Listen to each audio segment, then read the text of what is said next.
Okay, Nick Collier here again, and it's story time. We're huddled next to the wood stove because it's freaking cold outside, and there's still probably a foot of snow in the garden. And, you know, we haven't had power for 10 days. I'm feeling pretty rank, but hey, life goes on, right? Oh, no power means no water. We do have internet. We got that back 2 days ago. Thank God. But, you know, hey, life goes on. Today's story is a kind of a continuation of the story I did, it might have been a month or two ago. Look down below here and you can get the link to the story if you want to pick it up, and it'll continue. This story will continue what's going on there. And you know, and my nose is leaking like a sieve because it's so cold out. So we're going to be wiping my nose a bit lately. So this, we went to Europe, I think in 1999, Barbara and I.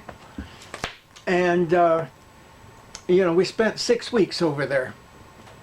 And during the first week, we ended up at the Utrecht Auto Flea Market in Utrecht, Holland, and bought this little car. I mean, it was like, you know, the size of a matchbox with wheels the size of dinner plates. But it ran, and it ran really well, and it took us through the entire 6 weeks of our adventure. And at the end, we decided, okay, we're going to give this to a needy family. And I thought, well, we'll just go to a local church. The last town we're in, after this 6 weeks is over, we'll go to a local church and we'll just donate it to the church. So we land in this town, and I can't remember the name of the town, but it was like a ski resort. And we're talking about October, so the snow hadn't come yet. And so the ski resort was literally shut down. Every place we went to get a room was closed. Oftentimes a note on the door said "gone fishing" or "on vacation, be back at such and such." So we wandered around town most of that day looking for a place to stay, and there just wasn't anything. And finally we rolled up onto this hotel, and it was probably a 7-story hotel, you know, big sucker, big corporate deal. And we walked into the hotel and asked for a room, and the lady said, "Yes, we have a room." And so we plunked our money down, we got the room, and one of the first things the next day, because we had used that whole day up finding a room. So the next morning we decided, okay, we're going to go, because we only have 3 days left before we jump on a train, go back to Paris, jump on a plane, and come back home. So that day we're going to go and find a church to give the car to. And so we went to the local church, and you know, in Europe there's 3 or 4 churches in every town. Huge churches, like with steeples that go way up into the sky. And these churches are, you know, 500 years old. The Christians had a good stronghold on Europe some time ago, and maybe still do. So we go into one church, and I mean, the doors are always open. We just literally walked in and said, "Hello, is anybody here?" Nobody answered. Nobody was there. And we kind of wandered around a while thinking, well, somebody will show up. Nobody showed up. The place was empty. And so, well, yeah, okay, fine. So we went to another church. We hit 3 churches that day, and not one of them had anybody in it. You know, of course, it was a Wednesday afternoon or something like that. So, you know, it wasn't Sunday. So we went to the last church, and we were just like totally frustrated. You know, we wanted to give this car away. So we thought, you know, the lady at the counter at the hotel we were staying in was really nice. She was very helpful. So we thought we'd go and ask her if she knew of any needy family that needed a car. And so we went back to the hotel, and we walked up to the desk, and there she was, and we said our piece, and she says, well, I don't know of any needy families, but we could really use a car right now. Our daughter is graduating from high school, and this will be her first car. She says, how much do you want for it? And I said, well, we want to give it away. And she, well, oh, that's even better. So, you know, we talked about it. Everything seemed to be okay, and we just handed the car over. We actually never met the daughter. The mother took possession of the car. We wrote the paperwork up and got everything all set up, and so then we just went back up to our room, and you know, I was kind of it was hard for me to let that little car go, because man, it was such a cute little car. A Suzuki Alto, 3 cylinders, didn't go past 50 miles per hour, top speed, but it just was a workhorse. I mean, it just went and went and went, and it never stopped. And I think I put 1 quart of oil in it the whole 6 weeks, and of course some gas. But 3 cylinders, not much gas. So we go back up to our room, and then later on we hear a knock at the door, and it's the manager, and she says, I talked to my husband, and we would like to invite you to dinner tonight. And I said, wow, that's cool. Yeah, sure, let's do that. And both Barbara and I agreed, and we said, okay, 7 o'clock. Yes, good. So she leaves. 7 o'clock rolls around. We kind of get all dressed up, not dressed, but you know, we were walking with a backpack, so there wasn't a whole lot of dress. But at least we put clean clothes on, took a shower, and we went downstairs, and the manager was there, the husband was there. He was this jovial doctor, actually, in that town. But, you know, later on he told us that doctors didn't make that much money. And, you know, I totally understood. Anyhow, they said, okay, let's go to the restaurant. So I'm thinking we're just going to walk around the corner and there's going to be a little restaurant someplace. And she says, well, no, we got to get in the car. So I get in the car, and that's fine. And she's driving, and, you know, both of them are smoking cigarettes. I mean, I can't believe, at least at that point in history, this was 1999, everyone smoked. Everyone. And we had to literally go into restaurants at 5 o'clock in the afternoon to have dinner, because as soon as people started showing up at about 6, the place would be so smoky that you couldn't see across the room. So anyhow, smoking cigarettes while they're driving, and she gets in the car. And the other thing about people in France, at least, because that was most of our experience, is everybody thinks they're a race car driver. And she was no different. This woman, and it had rained that day, and so the pavement was a bit wet. This woman was, I mean, we had to come out of the hills, out of the mountains, because the little town was in the mountains, out of the mountains down into the flats, which was about, 10 miles. And it was this windy back road. and she hit those curves, tires squealing, and and she's talking to her husband, and she's leaning back and talking to us while she's driving, and tires squealing around turns and drifting over into the other lane. It didn't seem to bother him at all. I'm in the back seat hanging on for dear life. Barbara and I are like looking at each other and going, holy shit, we're gonna make this? And she takes that whole 10 miles. Of course, she was totally used to that road. She knew what she could take each turn at. And she, of course, took it faster than normal, or maybe it was all normal. So anyhow, we get to the bottom of the curves, and she's out on open road. Wham! Just punches that gas, and we're off and running. And we go maybe another 10 miles. And I'm thinking, where are we going? I mean, literally, by now it's kind of dark, and you look out, and there's no lights anywhere.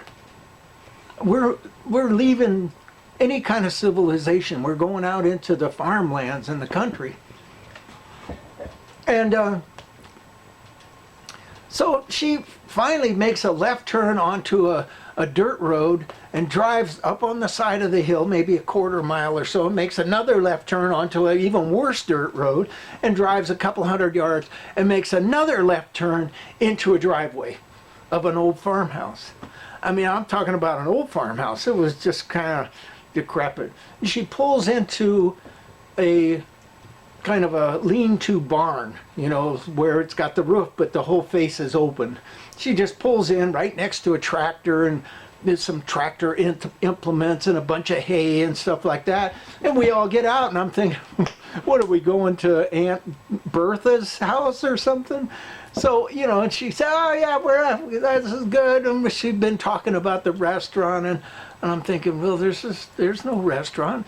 So we walked down the hill a little bit and around the corner, and sure enough, there's a restaurant. No signs or anything, but you look in the windows, and there's, about 8 tables with, they're all set up with tablecloths and all of the utensils, and I'm thinking, wow, this is what we had been looking for the whole 6 weeks, a farm restaurant, because we'd heard that farm restaurants were really great.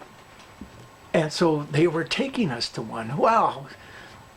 We walk into the restaurant, this kind of portly, jovial woman comes out and greets us with, excitement. Of course, she's speaking in French. I don't understand a thing. Turns out that the husband, who was the doctor, spoke pretty good English.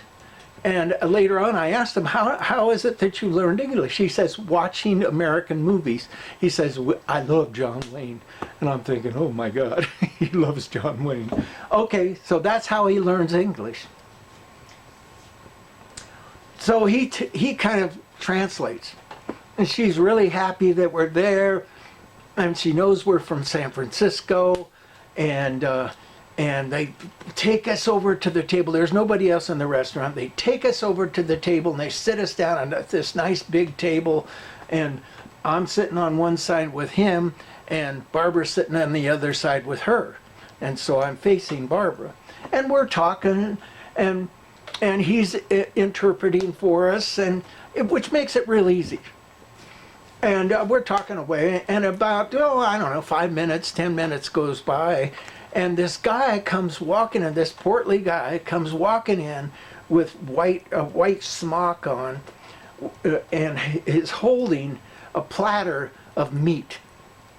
And there's blood all over the front of him. I mean, he's just bloody everywhere. And he walks in the door and he goes, hey, well, how's it going? And like they know each other, they've known each other all their life. And then he disappears into the back room. And I'm thinking, my God, that couldn't be the chef. Well, it turns out it was the chef. About 10 minutes later, he comes out. He's, changed his clothes, probably took a shower because he had blood everywhere. And comes out, and this, greets us and greets me extra, because I'm the male. And this is, for some reason, males, I don't know, they get different treatment or something. So, greets us, says hi, introductions. He goes back into the back room, and we're sitting there talking, about, America and about France, and we were asking questions about France because there was a bunch of stuff that we didn't understand, even though we had been there 6 weeks. So about 10-15 minutes later, he comes out with the first course. And I can't remember exactly what it was, but it was some kind of really yummy something. Oh, no, it was chicken gizzard. And he sets the platter down, and there's probably, 20 chicken gizzards all sitting there. And, I'm not really into gizzard. Yeah. But, so he takes a spoon and he serves each person. Now, of course, I'm the guest of honor and the male guest of honor, so he gives me an extra portion. I'm like, oh, Jesus. So I take the first bite. Oh, it's delightful. I mean, it is fantastic. I eat everything I've got on my plate. And, 5-10 minutes later, comes out with the second course. And the second course is what he walked in with, was foie gras, goose foie gras. And he had just killed the goose. That's what the doctor told us. Just killed the goose and took its liver out and brought it in and cooked it right there. And it's like, he said it almost like that, to impress me that the goose liver was going to be the best of the best and fresh as could be. And I'm thinking, holy shit, what have I gotten myself into? I hate liver. I hate. And you want to use the word hate, use it 10 times here. I don't know. So he brings out this huge platter of goose liver and sets it on the table and cuts pieces and serves it to everybody. And he serves me the extra big piece because I am the guest of honor. I'm from San Francisco. And I'm like, oh man. And Barbara looks at me because she knows how I feel about liver. She looks at me and I look at her and I'm thinking, oh God, I gotta eat this. So I get the fork out and a knife and I cut it, and it cuts nicely, and I take a small piece and I take a breath. Everybody's chattering, talking around, the four of us, and I take a breath and I just kind of hold my breath, and I'm gonna just down this as much as I can. And I take the bite, and I'm just gonna literally pretend to chew and just swallow. And I take the bite, and I swear, it's like eating chocolate mousse. It had the texture of chocolate mousse. It was just like this, luscious texture. And the taste was spectacular. I was like, really? Whoa, this is what actual fresh liver done right tastes like. And I took a second bite and ate that. Oh man, it was so good. I took a third bite and ate that. Oh man, it was so good. And I'm sitting there with probably a half of a pound of liver, and I'd already eaten a bunch of gizzard. And so, and I eat the whole damn thing because it's so good, and I'm hungry too. But by the time I get done with a half a pound of liver, I'm like, whoa, yeah, I'm pretty full. And, everybody else finishes their meal and everybody's done, and the guy comes out with the third course. And I can't remember what the third course was, but it was another heavy meat course. And comes out with the fourth course. And comes out with the fifth. And at that point, I'm just like, I can't eat anymore. I'm not saying this because, I don't want to insult the chef. I mean, he's been so kind to us. But I'm just stuffed. And, I think there was 7 courses. And, I just barely made it through all of them. And the 8th course, of course, was dessert. And then there was some, after dinner wine to drink. And, oh, man, it was like they put on the dog. And the doctor, footed the bill. It was his treat.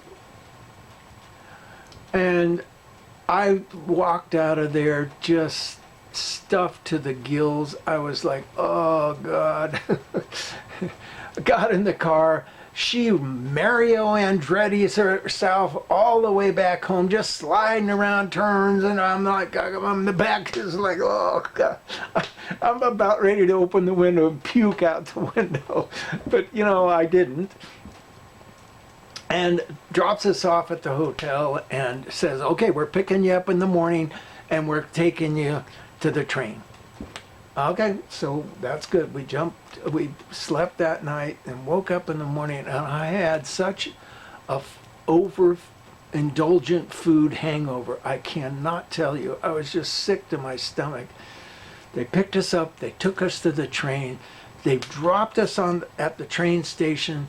We got on the train, rode all the way back to Paris, stayed the night in Paris. The next morning, we jump on the plane and fly home. And that is the story.